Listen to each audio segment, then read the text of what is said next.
So this is my Physics 202 lab report number 10 on Faraday's and Lenz's law.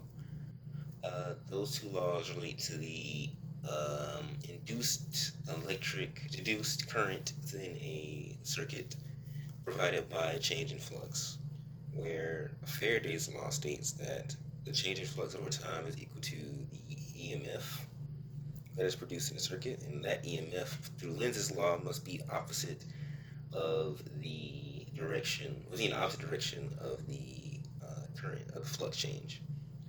So just use some examples here from the thing. Let's do number two. So if we say that this pencil is a magnet, well, the tip is the north end, and the back is the south end.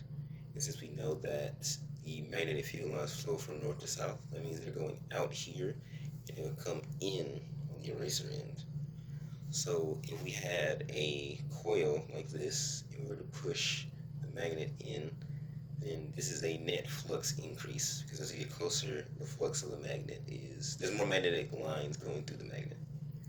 So since we know that, we can also use the right hand rule where we point our thumb in the direction of the flux, or where the magnet's field lines are, and where we curl our hand is be the direction of the current that will be produced.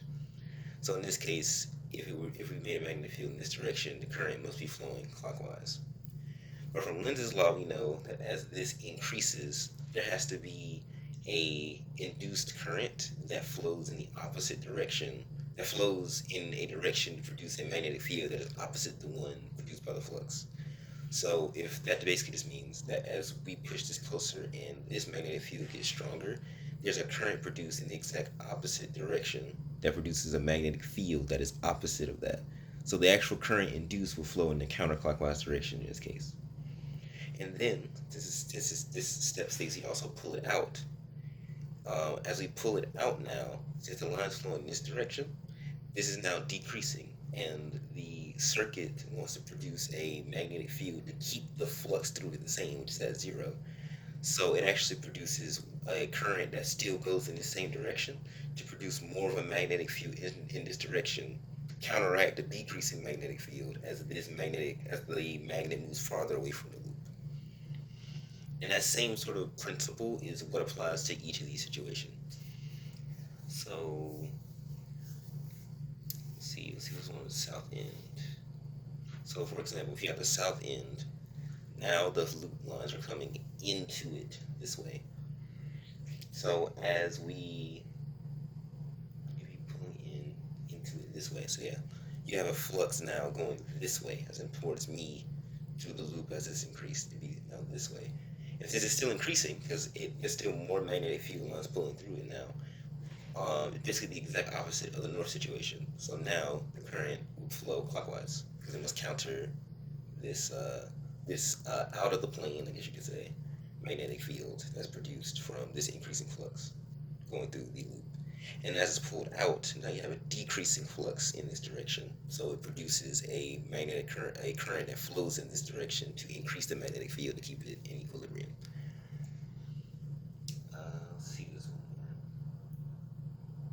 So then there's also ones where you push it all the way through the loop and out the other side. And those get interesting because they kind of combine multiple together. So as we push it through the loop from the north side, we get the same thing we had before, where we have an increasing flux in this direction. So at first you get a current that flows counterclockwise to counteract that. And let's just say we get halfway through and we stop. So now at this position, with it being halfway through and stopping, the flux is zero and the current is zero. The change in flux is zero, that is, because now it's stable. But now as we push it through now, it's gonna jump back up to a negative value now, because now this south end has current flowing this way. So as we pull it out, the flux is now decreasing. So now there's going to be a current that flows in the exact opposite direction as this gets farther and farther away from the loop. So I guess the main way to simplify this whole concept of Lenz's law and Faraday's law is that, once again, the current wants to induce a current within itself that counteracts any changes in flux. So if the flux is increasing in a particular direction, like this direction, then it's going to produce a current in the exact opposite direction to keep it at zero. But if it's decreasing in like this direction, so I mean that it would be. Oh. No, don't run away from me.